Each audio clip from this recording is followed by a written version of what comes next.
Zara-TH had witnessed 17 different species engage in warfare during her tenure as a Galactic Council observer, but nothing had prepared her for what she was about to see. The insectoid female adjusted her recording devices with trembling claws as the human fleet approached the Vactar stronghold. Her compound eyes tracked the seemingly modest collection of ships that had volunteered for what every military analyst considered a suicide mission. The Vactar hegemony controlled 3 entire star systems and commanded the most feared military force in known space. Their biomechanical warriors stood 12 feet tall, possessed natural armor plating, and had never lost a ground engagement in over 2 centuries. When they had declared war on the fledgling human colonies in the Outer Rim, most species had simply written off humanity as another extinct curiosity. The Galactic Council had offered token support, sending observer ships like Zara-TH's to document what they assumed would be a brief and educational slaughter. The humans, however, had politely declined evacuation assistance and instead requested permission to handle the situation internally. Zara-TH's mandibles clicked nervously as she watched the human fleet commander, Admiral Sarah Chun, stride across the bridge of her flagship. The woman appeared almost fragile compared to the hulking alien warrior Zara-TH was accustomed to observing. Chun stood barely 6 feet tall, her frame lean and unremarkable by most species standards. Yet something in her movements suggested a coiled tension that made Zara-TH's carapace itch with unease. Observer Zara-TH, Admiral Chun approached with what humans called a smile, though Zara-TH found the expression disturbing rather than reassuring. I want to thank you for documenting this engagement. It's important that the galaxy understands what happened here. The insectoid tilted her head, antennae twitching. Admiral, with respect, my analysis indicates your forces are outnumbered 15-1. The Vactar possess superior firepower, armor, and tactical positioning. Perhaps reconsideration. Observer, Chen's voice carried a strange quality that made Zara-TH's instincts scream danger warnings. You're about to learn something about humanity that we've kept largely to ourselves. We appreciate efficiency in warfare. As if summoned by her words, the tactical display lit up with incoming Vactar forces. The enemy fleet emerged from hyperspace like a dark storm, their ships bristling with weapons that could crack planetary shields. The Vactar commander's transmission crackled across all frequencies, his translated words dripping with contempt. Humans of the Outer Rim colonies, you have trespassed in hegemony space and refused our generous offer of swift death. Your species will serve as an example to others who dare challenge Vactar supremacy. Surrender now, and we will make your suffering brief. Zara-TH noticed that Admiral Chen's smile never wavered during the transmission. If anything, it seemed to grow wider, and for the first time, the observer glimpsed something predatory in the human's eyes that made her stomach organs clench with primal fear. Tactical, give me a fleet-wide channel, Chen ordered, her voice carrying across the bridge with casual authority. The communications officer nodded. Channel open, Admiral. Chen stepped forward, her hands clasped behind her back. When she spoke, her words carried the weight of absolute certainty. All ships, this is Admiral Chun. You know why we're here. The Vactar made a mistake when they targeted our colonies. They made a bigger mistake when they killed our children. Zara-TH's recording equipment captured the subtle change in the human crew around her. Their casual demeanor shifted, shoulders straightening, eyes hardening. It was as if a switch had been flipped somewhere deep in their collective psyche. Today, we remind the galaxy why our ancestors conquered an entire planet before they could leave their birth system, Chun continued. Today, we show them what happens when you threaten human civilians. All ships, weapons free. Hunt them down. The transformation was immediate and terrifying. The human ships, which had seemed sluggish and unimpressive moments before, suddenly erupted into motion with predatory grace.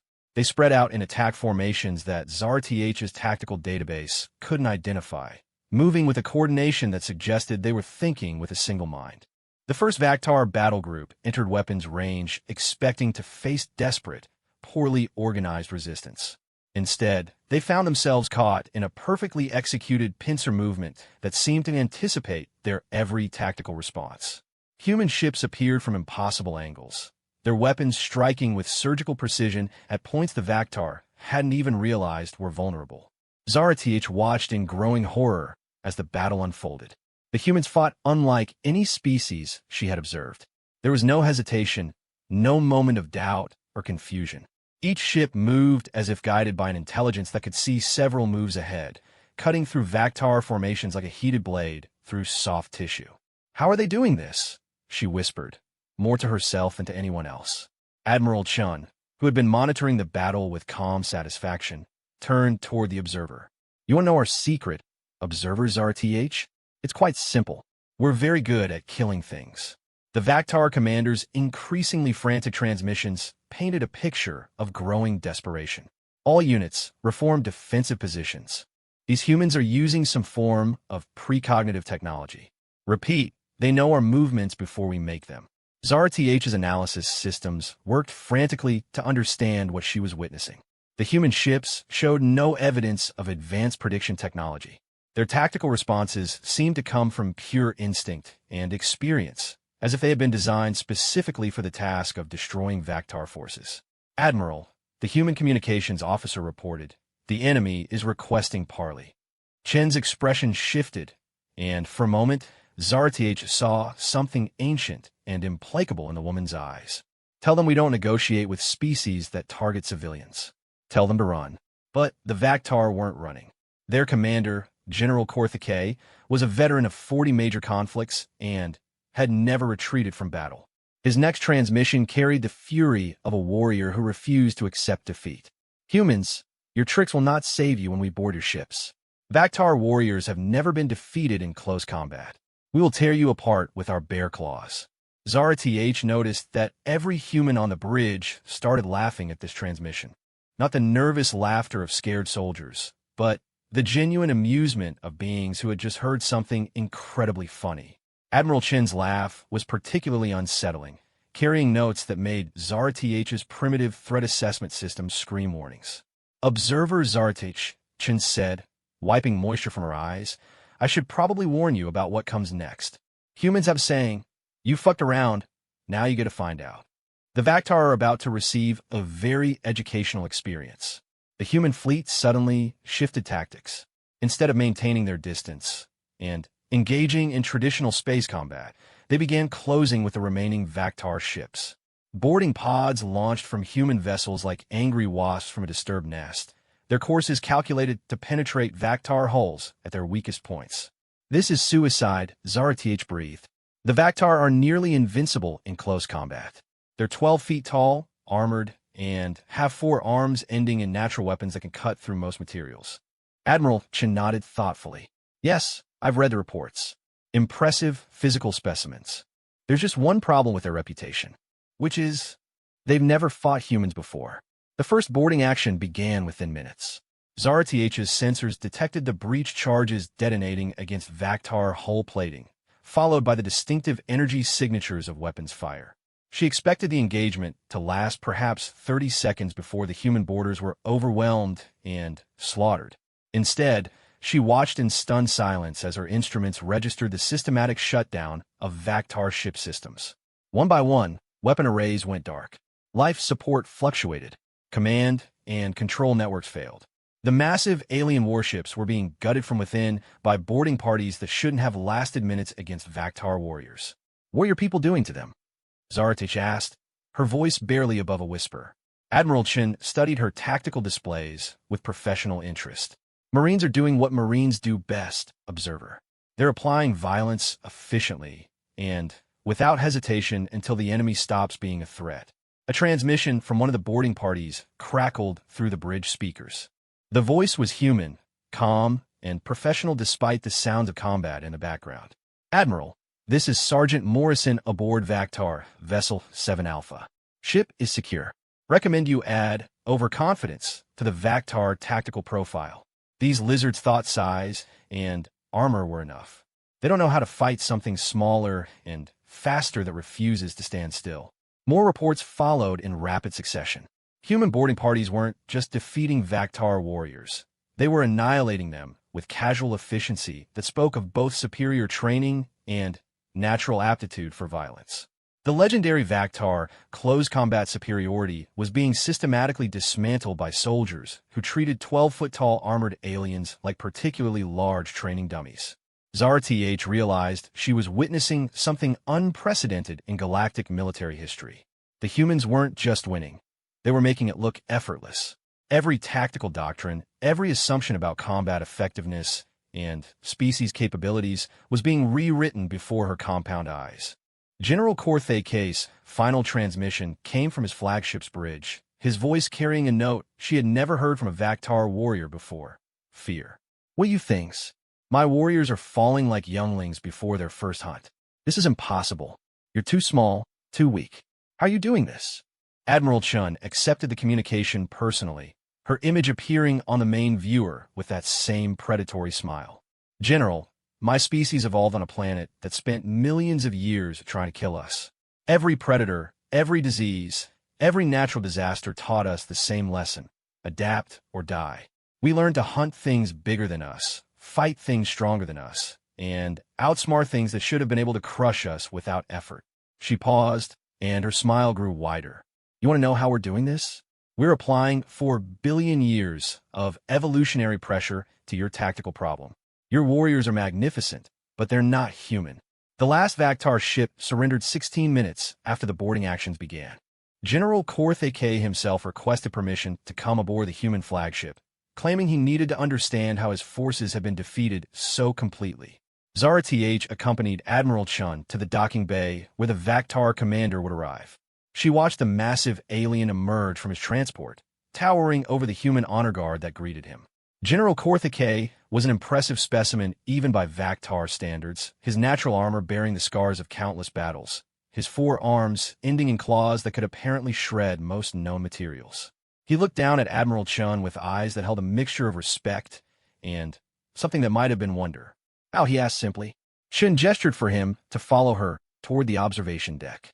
General, your species developed on a world where you were the apex predator from the beginning. You never had to learn to fight something that could threaten your supremacy. We came from a different kind of world. They walked past displays showing Earth's evolutionary history. Massive predators that had stalked early humans, ice ages that had nearly extinguished the species, diseases that had killed millions, natural disasters that had forced constant adaptation. We didn't become the dominant species on our world because we were the biggest or strongest, Chun explained. We became dominant because we were the most stubborn. We refused to accept defeat, even when logic said we should. We learned to use tools, work together, and never stop fighting until the threat was eliminated. General Korthe K studied the displays with growing understanding. Your entire species is like this. Every human you met today represents the end result of an evolutionary process that rewarded tactical thinking, pack coordination, and the absolute refusal to surrender, Chun said. We're persistence predators, General. We'll follow our prey until it collapses from exhaustion, then finish it off with whatever tools we can find. Zara TH felt a chill run through her exoskeleton as she truly understood what she had witnessed. The humans hadn't won through superior technology or numbers. They had won because their entire species had been shaped by evolutionary pressures that created natural-born killers who refused to acknowledge the possibility of defeat. Observer Zara TH, Admiral Chun addressed her directly. I hope your report will help the Galactic Council understand something important about humanity. We don't want to be the galaxy's warriors. We prefer to build things, explore, create art, and live peaceful lives. But when someone threatens our civilians, particularly our children, they awaken something that our species spent millions of years developing. She turned back to General Korthe K, who was still studying the displays with the look of someone whose entire worldview had been fundamentally challenged. General, you and your people are warriors. We respect that. But you're warriors who developed in a context where being big and strong was enough. We're killers who learned to survive in a context where nothing was ever enough. So we had to be better. The Vaktar commander nodded slowly, his massive head heavy with understanding. My people will need time to process this information. We have never encountered a species like yours. Admiral Chin's smile returned, but this time it carried warmth rather than predatory menace. General, we prefer to be friends rather than enemies. Your people are impressive, and we could learn from each other. But make sure everyone understands the lesson from today, which is, don't threaten human civilians. We take that very personally. As Zara TH prepared her initial report to the Galactic Council, she realized that everything had changed. The galaxy had operated under certain assumptions about warfare, about which species were dangerous and which were merely curious newcomers. Today had shattered those assumptions completely. Humanity had announced itself not as another space-faring civilization seeking its place among the stars, but as something far more dangerous, a species of cooperative apex predators who had learned to work together with terrifying efficiency and refused to accept defeat under any circumstances. The observer's mandibles clicked nervously as she began typing her report. How do you explain to an entire galactic civilization that they had been sharing space with what might be the most dangerous predatory species in known history, and that this species had been politely pretending to be harmless while they learned about their new neighbors?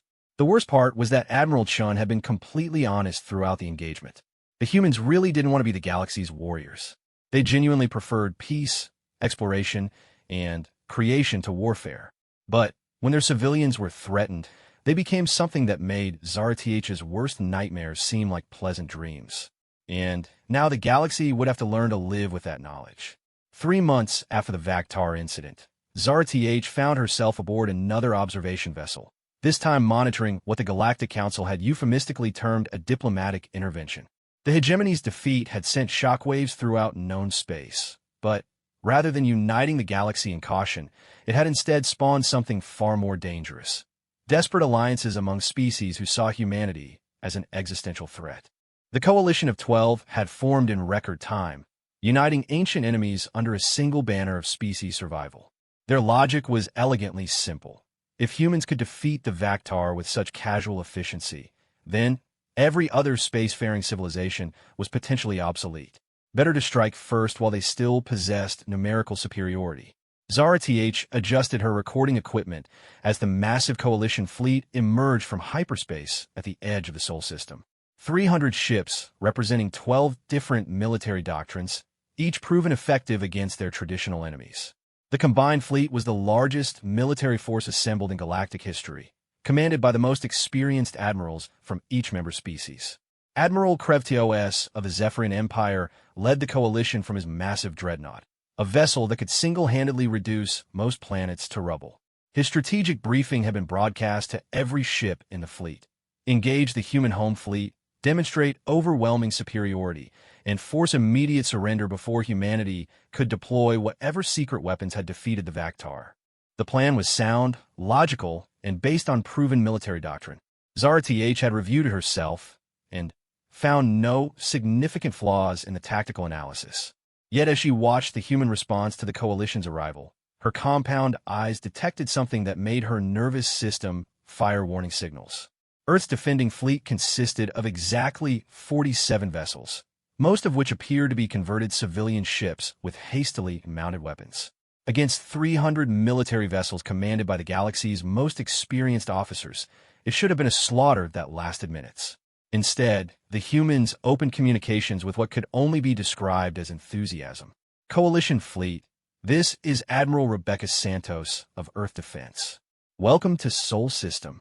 We've been looking forward to this conversation ever since we intercepted your tactical planning transmissions. We're honored that you consider us dangerous enough to require such an impressive response. Admiral Krevtios responded with the cold professionalism of a career military officer. Human Fleet, you are outnumbered and outgunned. Surrender immediately, and your species will be relocated to reservation worlds under Coalition supervision. Refuse, and we will demonstrate why 12 united civilizations should not be challenged by upstart primitives. The pause that followed stretched just long enough for Zara TH to notice something disturbing. The human ships weren't taking defensive positions or attempting to retreat toward Earth's orbital defenses. Instead, they were spreading out in what appeared to be attack formations, moving with the same predatory confidence she had observed at the Vaktar engagement. Admiral Krevtios, Admiral Santos replied, and even through the translation protocols, Zaratich could hear something unsettling in the human's voice. That's a very generous offer, but we'll have to decline. You see, we've spent the last 3 months preparing for exactly this scenario. We knew someone would eventually decide that humanity needed to be controlled or eliminated. She paused, and when she continued, Her words carried an edge that made ZAR-TH's primitive threat assessment system scream danger warnings. We've used that time productively. Would you like to know what we've been doing? Before Admiral Krevtos could respond, the human ships launched their first salvo. But instead of conventional weapons, they deployed something that ZAR-TH's sensors initially couldn't identify. Thousands of small objects scattered across space like seeds from a dying flower, each one no larger than a human fist. The Coalition's defensive systems tracked the objects but classified them as non-threatening debris.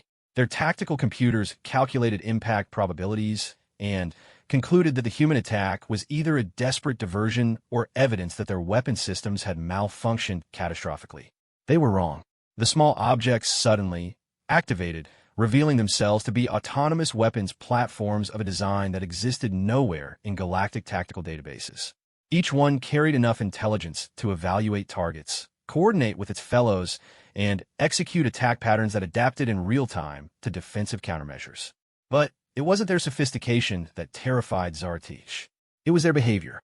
The weapons moved through space with organic fluidity, avoiding defensive fire not through programmed evasion patterns, but through what appeared to be genuine predatory instinct. They hunted the Coalition ships like packs of metallic wolves, working together to isolate and destroy individual targets while preventing the larger fleet from providing effective support. What in the void are those things? Admiral Krevtos transmitted, his professional composure cracking as his flagship's defensive systems failed to track the attacking swarm. Humans call them raptors. Admiral Santos replied with obvious satisfaction. Autonomous hunter-killers designed using the same evolutionary principles that shaped our species. Each one contains a simplified version of human tactical thinking, with the same stubborn refusal to accept defeat and the same pack-hunting instincts that made us successful on Earth. ZAR-TH watched in growing horror as the Coalition fleet began to disintegrate under the Raptor assault. The weapons weren't just effective, they were learning. Each successful attack provided data that was instantly shared across the entire swarm, allowing them to adapt their tactics faster than any defensive system could compensate. Worse, they displayed the same unsettling characteristics that had made the human boarding actions so effective against the Vaktar. They refused to break off attacks, even when taking heavy damage, coordinated with inhuman precision, and seemed to anticipate enemy responses before they were made. Admiral Santos. Admiral Krevtos' transmission carried a note of desperation. These weapons are in violation of the Geneva Accords for Civilized Warfare. Autonomous weapons with killing authority are banned by galactic treaty. The sound that came through the communication channel could only be described as human laughter, but it carried notes that made every non-human on ZAR-TH's observation ship instinctively move away from the speakers. Admiral Krevtos, let me explain something about human legal philosophy. We sign treaties with people we consider equals. We follow laws created by civilizations we respect. You came here to destroy or enslave our entire species. That places you outside any legal framework we recognize. The Coalition fleet was now in full retreat, but the Raptors pursued with relentless determination. They had identified the command vessels and were systematically eliminating the Coalition's ability to coordinate defensive actions. Ships that had dominated their local regions for centuries found themselves helpless against weapons that thought like humans, but moved with machine precision. Moreover, Admiral Santos continued, her voice carrying across a battlefield that was becoming increasingly one-sided. These weapons are operating under human command authority. Every attack is authorized by human decision-makers. We're not using autonomous killers. We're using tools that extend our natural hunting instincts across distances that biology couldn't reach. Admiral Krevtos' flagship, the Coalition's most powerful vessel, suddenly found itself surrounded by dozens of raptors that had somehow bypassed its entire defensive screen.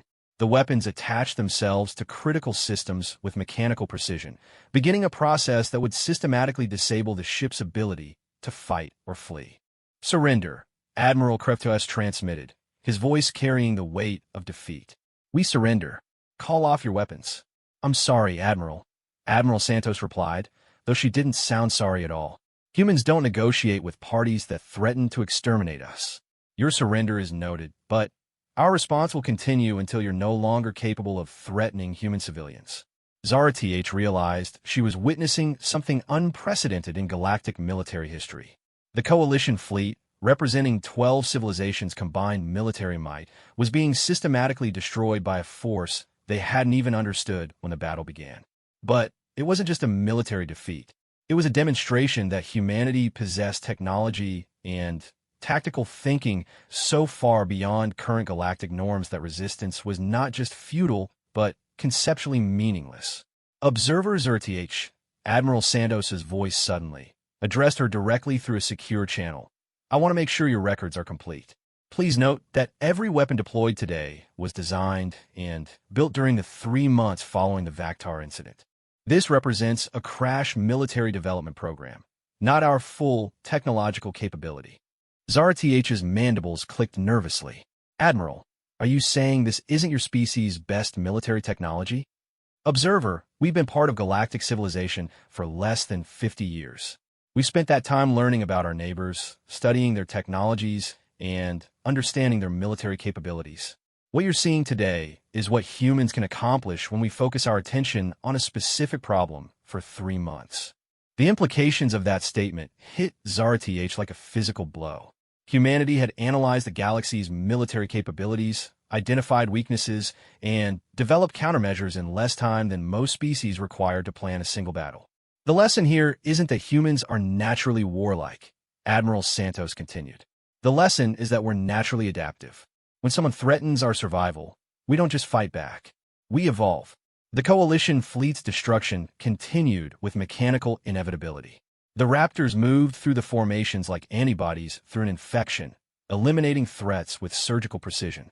Command vessels died first, followed by heavy combat units, then support craft. The entire process displayed the same characteristics RTH had observed in human boarding actions. Perfect coordination, refusal to accept losses as decisive, and adaptation to enemy tactics faster than those tactics could be implemented. Admiral Krevtios's final transmission came as his flagship's life support began failing. Human fleet, my people need to understand what they're facing. We've studied your species for months. You appeared to be peaceful explorers with limited military capability. How did you develop technology this advanced so quickly? Admiral Santos considered the question carefully before responding. Admiral, your intelligence was accurate. We are peaceful explorers with limited military capability. But you made the same mistake everyone else has made about humanity, which is, you assumed that peaceful means harmless. Our species spent millions of years learning to cooperate because it was the only way to survive on a planet that was actively trying to kill us. When we explore space, we use those same cooperative instincts to build scientific instruments and cultural exchange programs. When someone threatens our civilians, we use them to build weapons that can end civilizations. The last Coalition vessel went dark as its fusion core was systematically disabled by Raptor infiltration units. The entire engagement had lasted less than 40 minutes, and the galaxy's largest military alliance had ceased to exist as an effective fighting force. Observers RTH, Admiral Santos addressed her again. Please make sure your report includes this information. Humanity doesn't want to dominate the galaxy. We want to explore it, learn from it, and contribute to it. But we will not allow our species to be threatened, contained, or controlled by anyone. ZRTH began composing her report even as the human fleet moved to secure surviving Coalition personnel. The efficient, almost gentle way the humans treated their defeated enemies only made the demonstration of military capability more unsettling. These weren't savage conquerors drunk on victory. They were methodical problem solvers who had identified a threat to their species and eliminated it with the same casual efficiency they might apply to any other engineering challenge. Admiral, she transmitted to Santos, the Galactic Council will need to understand how to coexist with your species. Based on what I've observed, traditional military balance appears to be impossible when one side can develop new technologies this rapidly. That's simple, observer, Admiral Santos replied. Don't threaten human civilians, and we'll remain the peaceful explorers you thought we were. The choice is entirely up to the galaxy. As ZRTH's ship prepared to depart for Galactic Council headquarters, she watched human recovery teams systematically collect Coalition survivors and begin providing medical assistance. The contrast was jarring. The same species that had just dismantled the galaxy's largest military alliance was now working tirelessly to save the lives of their defeated enemies. It was the behavior of a species that viewed warfare not as glory or conquest, but as a necessary task to be completed as efficiently as possible before returning to more interesting activities. And that realization terrified Zartich more than any display of military prowess could have. Humanity didn't fight because they enjoyed it or because they sought dominance. They fought because they were very, very good at it, and they would continue to be good at it until the threat was eliminated completely. The galaxy was about to learn that the most dangerous predator wasn't necessarily the one that wanted to hunt you. It was the one that could hunt you whenever it needed to. 6 months after the Coalition massacre, Zartich received an assignment that filled her with dread: observe the first joint military exercise between human forces and the newly reformed Galactic Defense Corps.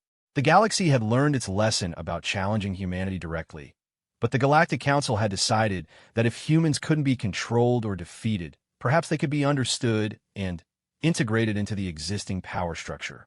The exercise was designed to test interspecies combat coordination against a simulated threat. 12 different species would work together under human tactical leadership, using scenarios based on historical galactic conflicts. The goal was to demonstrate that humanity could be a productive partner in maintaining galactic security rather than an existential threat to established civilization. Zartich positioned her observation ship at a safe distance from the exercise zone, watching as representatives from across the galaxy assembled the largest peaceful military gathering in recorded history. The human contribution was modest. Admiral Marcus Webb and 50 Marines aboard a single corvette that looked insignificant beside the massive vessels contributed by other species.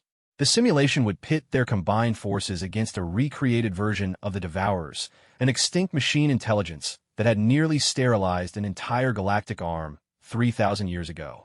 Historical records indicated that the original Devourer conflict had required the combined efforts of over 30 civilizations and cost billions of lives before the threat was finally contained. Admiral Webb's opening briefing to the assembled fleet commanders was broadcast across all frequencies, and Zartich found herself paying close attention to the humans' calm, professional demeanor. Ladies, gentlemen, and honored beings of various gender expressions, Admiral Webb began, his voice carrying the easy confidence that seemed characteristic of human military officers. Today we're going to demonstrate how different species can coordinate their unique capabilities to achieve tactical objectives. Each of your civilizations brings strengths that complement the others. He gestured toward the tactical display, showing the simulated Devourer force. The enemy we're facing today represents a significant challenge. Devourer units are individually superior to most organic technology. They coordinate with perfect precision, and they adapt to our tactics in real time. Defeating them requires us to think beyond traditional military doctrine. Commander Veltar of the Regellian fleet raised a tentacle in question. Admiral Webb, with respect, human forces are significantly smaller than other contingents. How do you propose to coordinate our actions when your species contributes less than 3% of our total firepower? Admiral Webb's smile carried the same predatory quality that Zartich had observed in previous human commanders. Commander, firepower is only one tool in effective military coordination. Today, you're going to learn how humans think about tactical problems. The simulation began with the sudden appearance of Devourer units across the exercise zone. The artificial intelligence controlling the enemy forces had been programmed with every tactical innovation the historical Devourers had developed, plus analysis of modern defensive capabilities. It was designed to provide a challenge that would require hours of coordinated effort to overcome. Instead, the battle lasted exactly 17 minutes. Admiral Webb's tactical approach defied every doctrine in galactic military databases. Instead of engaging the Devourer units in direct combat, the human admiral used the other species' forces like precision instruments in an incomprehensibly complex strategy that seemed to anticipate every enemy response before it occurred. The Regellian ships, known for their defensive capabilities, were positioned not to absorb enemy fire, but to channel Devourer movement patterns into predetermined zones. The Altarian fast attack squadrons found themselves executing hidden, run missions that seemed random until viewed as part of a larger pattern that slowly herded the enemy into increasingly disadvantageous positions. Most unsettling was how Admiral Webb coordinated actions across species whose military traditions were completely incompatible. The Canthari preferred individual combat prowess, while the Zorvok fought in massive formations. Traditionally, mixed forces with such different doctrines required months of training to achieve basic coordination. Under human command, they moved like parts of a single organism. How is he doing this? Commander Veltar transmitted to his tactical officer, "My ships are receiving orders that contradict our standard operational procedures, but every result supports his overall strategy." The Zorvok Admiral Thakmar was even more direct in his confusion. "Human Admiral, your tactical instructions make no logical sense. You're ordering my battle line to retreat from advantageous positions and advance into areas where we'll be outnumbered." Admiral Webb's response came through the fleet command channel with the patient tone of a teacher explaining simple concepts to gifted students. "Admiral Thakmar, you're thinking about individual engagements. I'm thinking about the entire battlefield as a single system.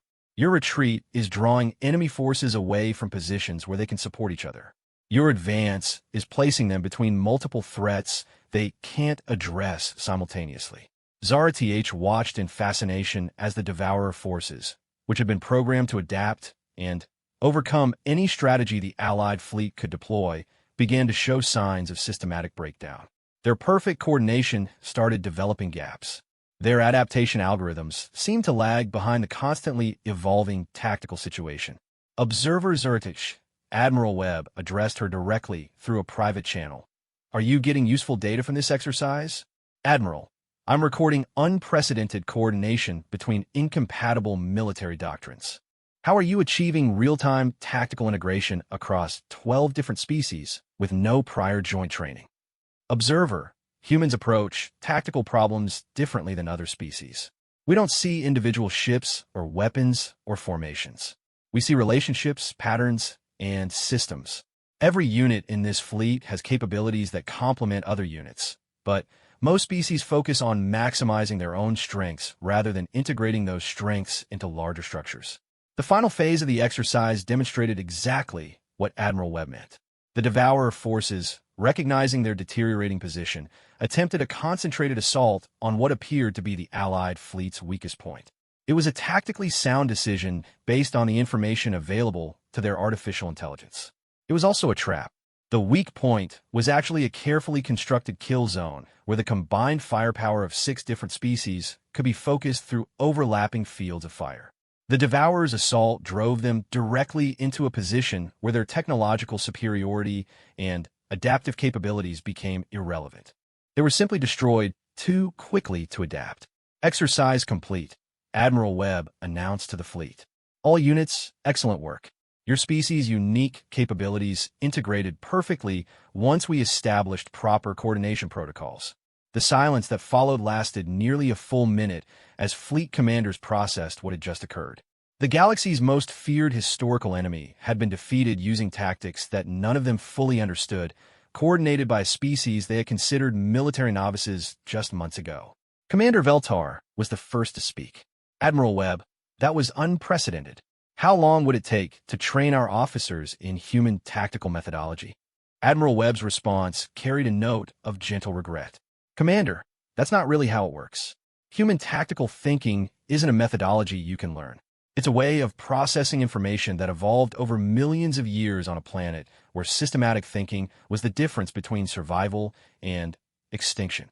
He paused, considering his next words carefully. "Your species think about combat in terms of strength versus strength, advantage versus disadvantage. Humans think about combat in terms of systems and relationships.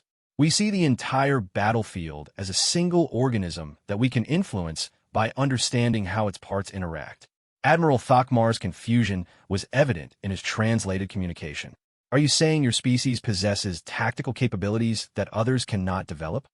"I'm saying that human tactical thinking is based on cognitive structures that developed under specific evolutionary pressures. You can learn our techniques, but you'll always be thinking like your own species while using human tools. It's like trying to speak a language when you can only think in your native tongue." Zara Th realized she was witnessing something that went far beyond military superiority. Humanity didn't just possess advanced weapons or superior training. They literally thought about conflict in ways that other species couldn't fully comprehend or replicate. Admiral, she transmitted to Webb. This has implications beyond military coordination. If human cognitive patterns are this different from other species, how does that affect diplomatic and economic relationships? Admiral Webb considered her question with obvious seriousness. Observer, that's exactly why exercises like this are important. The galaxy needs to understand that humans aren't just another spacefaring species with different technology. We're a species with fundamentally different approaches to problem solving. He gestured toward the tactical display, which still showed the aftermath of the Devourer simulation.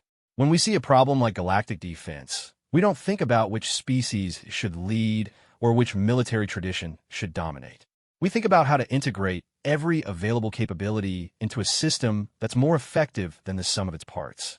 The post-exercise debriefing session was held aboard the Regellian flagship, with Admiral Webb personally meeting with each participating commander to discuss their species' performance and integration potential. Zara TH was granted permission to observe these conversations, and what she heard fundamentally altered her understanding of humanity's role in galactic civilization. Commander Veltar, Admiral Webb addressed the Regellian officer. Your ship's defensive systems are remarkably sophisticated, but you're using them purely reactively. If we modified your tactical doctrine to use those defenses proactively, your fleet could control enemy movement patterns across an entire star system. The Regellian's tentacles writhed with confusion. Admiral, how does one use defensive systems proactively? Their function is to absorb or deflect incoming attacks, by positioning them to limit enemy options rather than simply protect your own ships. If an enemy knows your defenses can stop their attacks, they won't attack from those directions. You can shape their behavior by controlling where they believe they can be effective. Similar conversations followed with each species' representatives. Admiral Webb identified capabilities they possessed, but had never realized suggested modifications to their tactical doctrines that would exponentially increase their effectiveness, and outlined integration strategies that would allow each species to contribute their unique strengths to larger defensive frameworks. What emerged was a picture of galactic military potential that no one had previously imagined. Under human coordination, the combined fleets could respond to threats that would previously have required decades of preparation and coordination. Admiral Webb, Admiral Thakmar asked during his species debriefing, "Why are you sharing these insights with us?" Your species could maintain tactical superiority by keeping this knowledge secret. Admiral Webb's response encapsulated everything Zara TH had learned about human strategic thinking. Admiral, human security depends on galactic security. We're not trying to dominate the galaxy. We're trying to make it secure enough for everyone to pursue their own interests without fear. He leaned forward, his expression serious. Besides, the techniques I'm sharing with you represent basic human tactical thinking. If someone ever poses a threat that requires advanced human strategic planning, you'll want us as allies rather than competitors. The implications of that statement sent chills through every officer present. Admiral Webb was casually acknowledging that everything they had witnessed represented elementary human military capability. As the debriefing concluded, Zara TH found herself struggling to compose a report that would adequately convey what she had observed. How do you explain to an entire galactic civilization that they had been fundamentally misunderstanding the nature of military effectiveness? Observer Zertich, Admiral Webb, approached her as the gathering disbanded. I want to make sure your report captures something important about today's exercise, which is, Admiral, every species that participated today became significantly more capable than they were this morning. Human tactical integration doesn't replace their military traditions, it amplifies them. Working with us makes everyone more effective, not less independent. Zaratich nodded slowly, her compound eyes tracking the various species commanders as they returned to their ships. Each one carried themselves differently now, with the confidence of beings who had discovered capabilities they hadn't known they possessed. Admiral, the Galactic Council will want to understand the long-term implications of human tactical integration. Are you suggesting that galactic defense should be restructured around human strategic thinking? Admiral Webb's smile carried warmth rather than predatory menace. Observer, I'm suggesting that galactic defense should be restructured around whatever approaches prove most effective at keeping everyone safe. If that happens to be human strategic thinking, then we're honored to contribute. If someone develops better approaches, will gladly learn from them. He paused, watching the fleet formations as they prepared to depart. The goal isn't human dominance, observer. The goal is a galaxy where every species can pursue their interests without fear of extinction. Today demonstrated that when we work together, we can achieve security levels that none of US could manage alone. As ZRTH's observation ship departed for Council headquarters, she carried with her the unsettling knowledge that humanity's true strength wasn't their weapons or their tactical innovations. It was their ability to make everyone around them more capable than they had ever believed possible. And in a galaxy where cooperation had traditionally meant compromise and limitation, that represented a revolution more profound than any military conquest. 1 year after the joint military exercise, ZRTH found herself stationed at the edge of known space, monitoring humanity's response to a threat that had emerged from the galactic void. The silence, as it had come to be known, was unlike anything in recorded history. An expanding region of space where all electromagnetic communication ceased to function, where ships entered but never emerged, and where even light seemed to bend wrong. 3 civilizations had already been consumed by the expanding phenomenon. The Altarian Republic had sent their finest exploration fleets to investigate. None returned. The Kandorian Empire had deployed their most advanced sensor networks to monitor the effect. The networks went dark the moment they crossed the boundary. Even the ancient preservers, with technology that bordered on the incomprehensible, had attempted to establish contact with whatever intelligence guided the silence. It simply vanished. The Galactic Council's emergency session had lasted 18 hours and produced nothing but panic. Every scientific model suggested that the silence represented an extinction-level threat that would eventually consume the entire galaxy. Traditional military responses were useless against something that couldn't be communicated with, negotiated with, or apparently even detected properly. ZRTH watched from her observation post as humanity's response fleet arrived at the silence's expanding border. Unlike the massive armadas that other species had deployed, the human force consisted of exactly 1 ship, a modified exploration vessel designated as the Research Ship Persistence, commanded by Dr. Elena Vasquez, and carrying a crew of 37 specialists. Observers ZRTH, Dr. Vasquez's transmission reached her through quantum entanglement communicators that supposedly functioned regardless of local electromagnetic interference. We appreciate your presence here. It's important that someone documents what we discover about the silence. Admiral KrevTOS, representing the Coalition remnant forces from a position several light years away from the danger zone, transmitted his own concerns.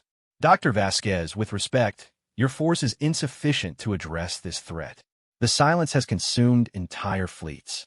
1 ship cannot possibly gather meaningful intelligence before being destroyed. Dr. Vasquez's response carried the same unsettling confidence that ZRTH had learned to associate with humans approaching dangerous problems. Admiral, you're thinking about this situation as a military challenge. We're approaching it as a scientific puzzle. The Persistence began its approach to the silence boundary, and immediately ZRTH's instruments detected something unprecedented. Instead of the electromagnetic blackout that had consumed other exploration attempts, the human ship seemed to be maintaining perfect communication with external observers. How are you doing that? Admiral KrevTOS transmitted, his professional composure cracking. Every other ship that's approached the boundary has lost communication within minutes. Admiral, we spent the last 6 months studying the silence phenomenon and developing countermeasures, Dr. Vasquez replied. The effect isn't actually blocking electromagnetic radiation. It's converting it into something else entirely.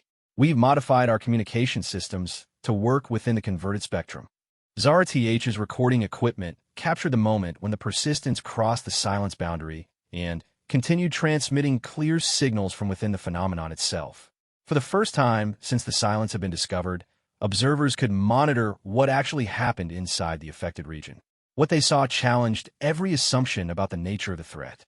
The silence wasn't an aggressive force consuming everything in its path. It was a defense mechanism, a quarantine field generated by something that was desperately trying to prevent contamination from spreading beyond a specific region of space. Observer ZRTH, Dr. Vasquez's transmission came from deep within the silence. We're detecting massive artificial structures throughout this region. Not ships or weapons, but what appear to be containment facilities. Something is imprisoned here, and the silence exists to make sure it stays imprisoned. The implications hit Zara-TH like a physical blow.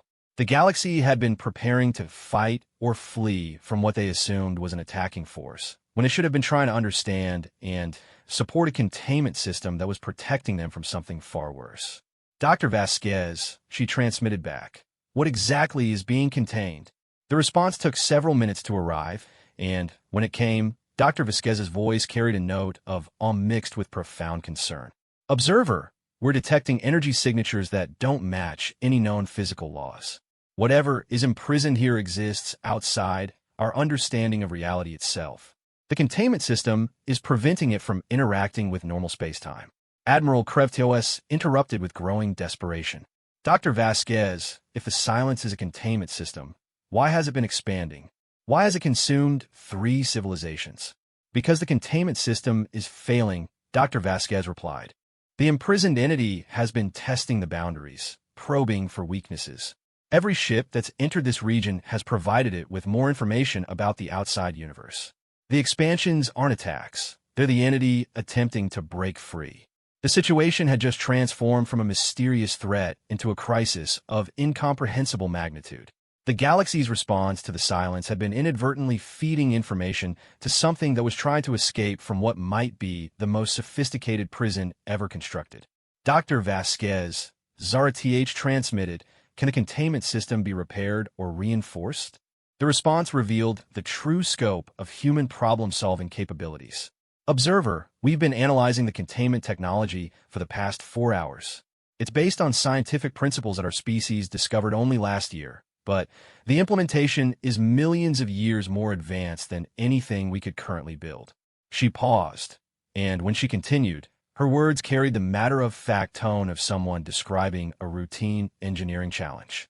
However, we understand the underlying concepts well enough to develop temporary reinforcements.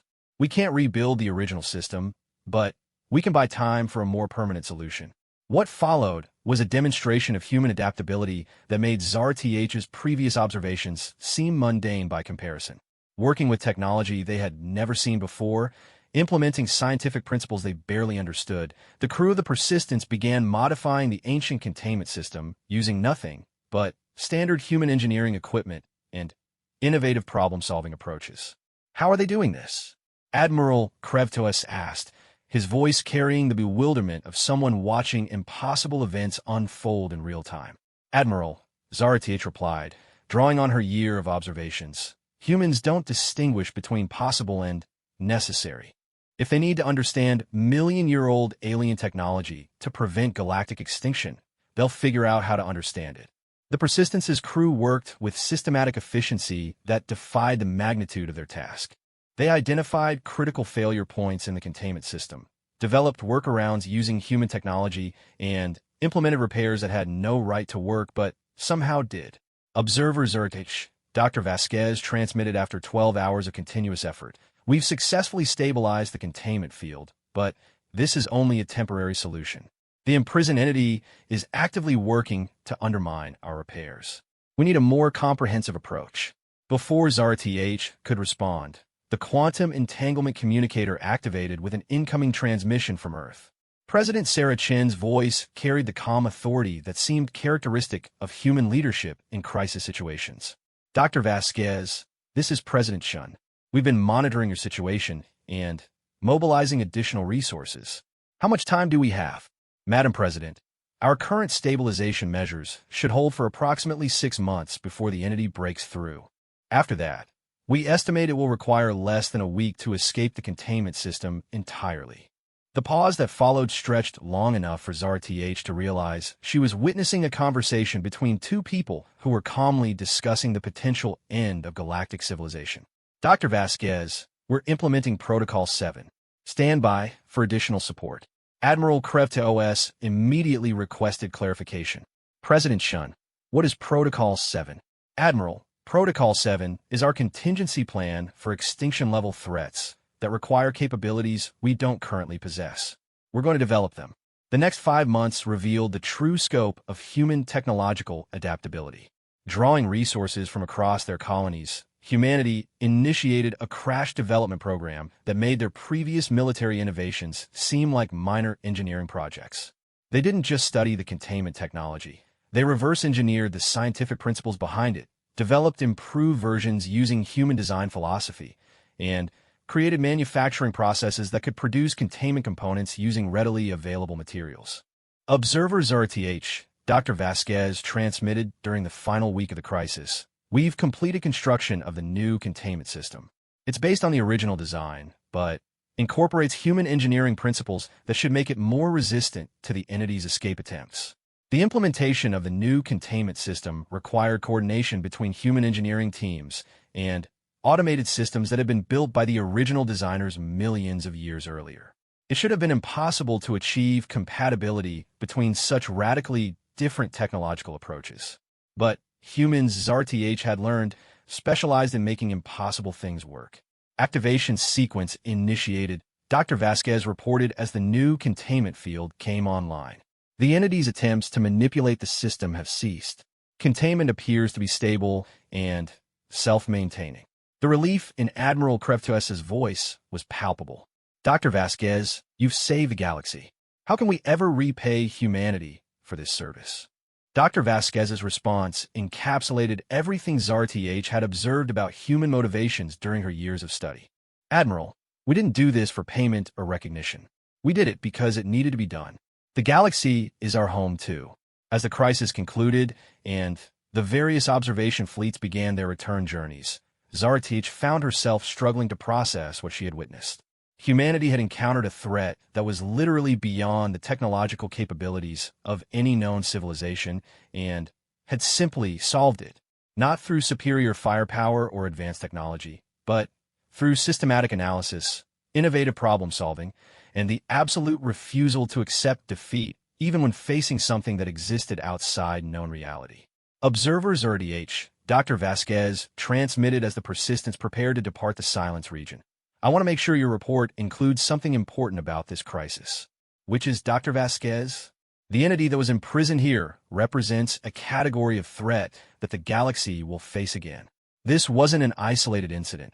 It was a preview of challenges that await any civilization that expands far enough into deep space.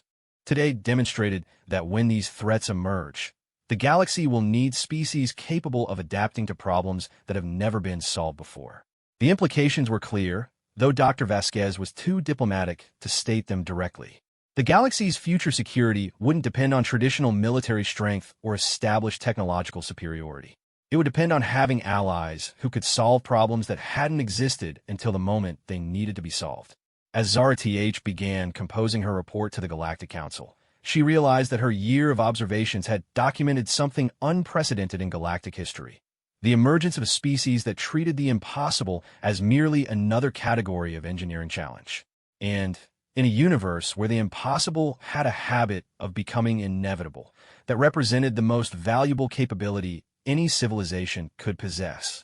The galaxy had learned to fear humanity's military prowess, respect their tactical innovations, and appreciate their ability to enhance everyone's capabilities through cooperation. Now they would learn to depend on humanity's refusal to accept that any problem was truly unsolvable. Because when extinction-level threats emerged from the darkness between stars, the species you wanted on your side wasn't necessarily the strongest or the smartest. It was the one that would keep working on solutions until the universe ran out of ways to kill you. 5 years after the Silence Crisis, ZRTH stood before the assembled delegates of the Galactic Council's Grand Assembly, preparing to deliver her final report on humanity's integration into galactic civilization.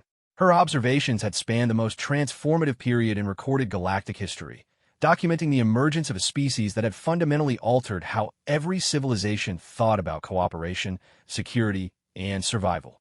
The assembly chamber contained representatives from over 300 species, many of whom had personal experience with human tactical coordination, technological innovation, or crisis management.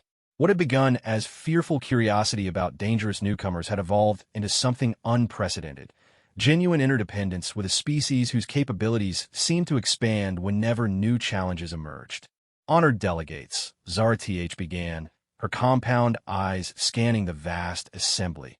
My 5-year study of human integration has yielded conclusions that challenge our fundamental understanding of what makes a species valuable to galactic civilization. She activated the holographic display, showing statistical analyses that painted a picture of transformation across multiple star systems. Crime rates had dropped by 70% in regions with human security advisors. Trade efficiency had improved by 300% in sectors using human-designed logistics networks. Scientific advancement rates had accelerated by orders of magnitude in cooperative research programs. The data indicates that human presence doesn't just add to galactic capabilities, it multiplies them exponentially, ZRTH continued. Every civilization that has worked closely with humans has experienced improvements in areas they didn't even realize needed improvement. Ambassador Veltar of the Regelian Collective raised a tentacle to speak. Observers RTH, these improvements come with concerning dependency risks. If human contributions become essential to our security and prosperity, what happens if they become unable or unwilling to provide them? The question struck at the heart of the galaxy's new relationship with humanity. Everyone had witnessed human capabilities during crises, but few had considered the long-term implications of depending on a species whose problem-solving abilities seemed to operate on principles that other civilizations couldn't fully understand or replicate. Ambassador Veltar raises a critical concern, ZRTH acknowledged. However, my observation suggests that human methodology deliberately works to eliminate dependency rather than create it. She displayed recorded conversations from the past year, showing human advisors working with local specialists to transfer knowledge and capabilities rather than maintaining exclusive control over solutions. Humans appear to view permanent dependency as a failure of their methodology, ZRTH explained. They consistently work to ensure that their partners can understand, maintain, and improve upon any systems they help create. Their goal seems to be making themselves unnecessary rather than indispensable. Elder Thakmar of the Zorvok Assembly spoke with the gravity that his species reserved for matters of existential importance. Observer, your reports have documented human responses to military threats, technological challenges, and scientific puzzles. But we still don't understand why they behave this way. What motivates a species to consistently prioritize others' welfare alongside their own?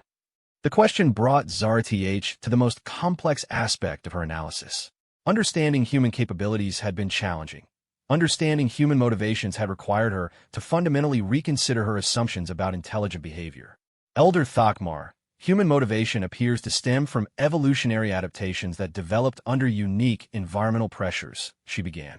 Their home world subjected them to constant existential threats that could only be overcome through cooperative problem-solving. Over millions of years, this created cognitive patterns that automatically seek solutions benefiting the entire group rather than just individuals. She paused, considering how to explain concepts that had taken her years to comprehend. Humans literally cannot conceive of their own security as separate from the security of everyone around them. When they protect other species, they're not being altruistic according to their psychological framework. They're being practical. The assembly stirred with confusion and some skepticism. The idea that a species could evolve genuine concern for others as a survival strategy challenged conventional understanding of competitive evolution. Observer Zertich, President Chen's voice suddenly carried across the chamber as the human representative requested permission to address the assembly directly. May I provide some clarification on human motivations? The request was unprecedented. Never before had a species under observation been permitted to comment on their evaluator's conclusions during formal presentation. After brief consultation, Elder Thakmar granted permission for President Chun to speak. Honored delegates, President Chun began, her calm demeanor unchanged despite addressing the most powerful political gathering in galactic history. Observer Zerch's analysis is accurate but incomplete. She correctly identified that humans view collective security as practical necessity, but she hasn't mentioned why this creates effective problem-solving capabilities. The president activated her own display, showing Earth's evolutionary history with particular focus on environmental challenges that had shaped human development. Our planet taught us that survival depends on adaptability, not strength. Every time we developed effective solutions to environmental threats, the environment changed and presented new challenges. We learned that the only sustainable survival strategy is continuous learning and improvement. She gestured toward the assembled delegates, her expression serious but not threatening. When we work with other species to solve galactic problems, we're not just helping you. We're learning from you. Every challenge you present teaches us something new about problem solving, which makes us better prepared for future threats that might endanger everyone. The implications of this statement rippled through the assembly as delegates realized that human assistance came with a learning component that continuously enhanced human capabilities. Moreover, President Chun continued, "Our evolutionary history taught us that today's ally might be tomorrow's survival partner when facing unknown threats. Helping you become stronger and more capable isn't altruism. It's insurance against futures we can't predict." Ambassador Veltar's tentacles writhed with new understanding. "President Chun, are you saying that human cooperation is actually a form of long-term strategic planning?" "Ambassador, human cooperation is how we prepare for problems that don't exist yet," President Chun replied. "Every species we work with, every challenge we solve together, every capability we help develop strengthens the galaxy's overall capacity to handle whatever emerges from deep space or develops within our own civilizations." Elder Thakmar leaned forward, his massive frame conveying intense focus. "President Chun, this suggests that humans view galactic civilization itself as a survival tool." "Elder, we view galactic civilization as the most sophisticated survival tool our universe has ever produced," President Chun confirmed. 300 species with different capabilities, knowledge bases, and problem-solving approaches, all working together to ensure mutual survival and prosperity. From a human perspective, this is the ultimate expression of adaptive strategy. Zara Th realized that her 5 years of observation had captured only part of the story. She had documented human capabilities and their effects on galactic civilization, but she had missed the deeper pattern. Humanity was transforming the galaxy into a more robust, adaptive, and resilient system because that's what their evolutionary psychology compelled them to do. "Delegates," Zara Th addressed the assembly, "I believe we need to reconsider our fundamental question about human integration. We've been asking whether humans can be trusted with the responsibilities their capabilities make inevitable. But the evidence suggests we should be asking whether galactic civilization can afford to function without them." The silence that followed was profound as 300 species contemplated the implications of genuine interdependence with a species that treated the improvement of others as a basic survival requirement. Observer Zuratich, the voice of the ancient keeper, oldest member of the assembly, resonated through the chamber with ceremonial gravity. "What is your formal recommendation regarding humanity's role in galactic civilization?" Zara Th had spent months preparing for this moment, but the weight of her responsibility felt overwhelming. Her words would influence how 300 civilizations interacted with humanity for generations to come. "Honored Keeper," she began, "my recommendation is that the Galactic Council formally recognize humanity as the galaxy's designated crisis response specialist, with permanent authorization to coordinate interspecies efforts when facing extinction-level threats or unprecedented challenges." The assembly erupted in discussion as delegates realized the implications of her proposal. She was suggesting that humanity be given official authority to override normal diplomatic protocols and command galactic resources when circumstances require their unique problem-solving capabilities. Furthermore, Zara Th continued, "Once order was restored, I recommend establishing permanent human advisory positions within each member civilization's government, specifically focused on long-term strategic planning and capability development." Observer, Ambassador Veltar protested, "You're proposing to integrate human influence into the fundamental structure of galactic civilization. This represents an unprecedented transfer of authority to a single species." "Ambassador," Zara Th replied, "I'm proposing to formally acknowledge what has already become reality. Human influence is already integrated into galactic civilization because we keep asking for their help when nothing else works. The question is whether we want this integration to remain ad hoc and crisis-driven, or whether we want to make it systematic and proactive." President Chun requested permission to speak again, and, when granted, her words carried the measured tone of someone who understood the historical significance of the moment. "Delegates, observers RTH's recommendations honor us deeply, but I want to ensure you understand what you're considering. Humans will accept whatever responsibilities the galaxy assigns to us, but we'll execute those responsibilities according to human methodology. She paused, allowing the weight of her words to settle. This means we'll work to make every species stronger, more capable, and more independent. We'll share every technique, every innovation, every insight we develop. We'll treat your security as our security, your prosperity as our prosperity, and your survival as our survival. But, she continued, her voice carrying a note of gentle warning, we'll also expect you to meet the standards of cooperation and mutual support that effective survival partnerships require. We won't enable dependency, accept artificial limitations on problem-solving effectiveness, or tolerate actions that endanger collective security. The assembly fell silent as delegates contemplated what President Chun was offering, a partnership with beings whose capabilities seemed to expand indefinitely, whose loyalty appeared genuine and permanent, and whose standards for cooperation were higher than anything they had previously experienced. Honored delegates, Elder Thakmar spoke with the formal authority of the Assembly's senior member. We will recess for deliberation. This decision will influence the development of galactic civilization for millennia to come. As the Assembly adjourned, Zara Th found herself approached by President Chun, who offered the predatory smile that she had learned to associate with humans contemplating complex challenges. Observer Zara Th, thank you for 5 years of fair and thorough documentation. Regardless of the Assembly's decision, you've helped the galaxy understand something important about humanity. Which is, President Chun? That we're not trying to become the galaxy's rulers or guardians, President Chun replied. We're trying to become the galaxy's immune system.